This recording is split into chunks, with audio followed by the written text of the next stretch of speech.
Andhra Pradesh assembly సమావేశాలు మొదలయ్యాయి.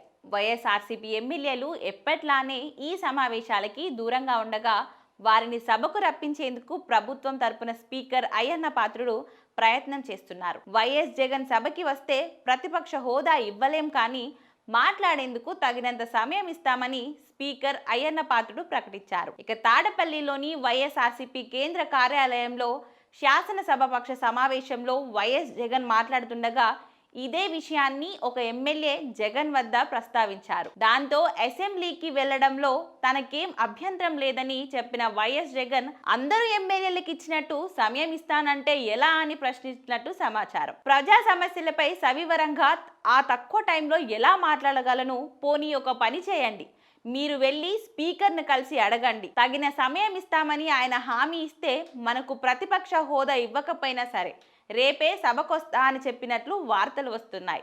అసెంబ్లీకి రాకపోతే అనర్హత వేటు వేస్తామనే హెచ్చరికలపై కూడా వైఎస్ జగన్ స్పందిస్తూ అప్పట్లో చంద్రబాబు సభకు రాకపోతే ఆయనపై వేటు పడిందా, లేదు కదా అని చెప్పినట్లు తెలుస్తుంది. మొత్తం మీద స్పీకర్ ఆఫర్తో ఇప్పటికైనా జగన్ అసెంబ్లీకి వస్తారా లేదా అన్నది ఉత్కంఠభరితంగా మారింది.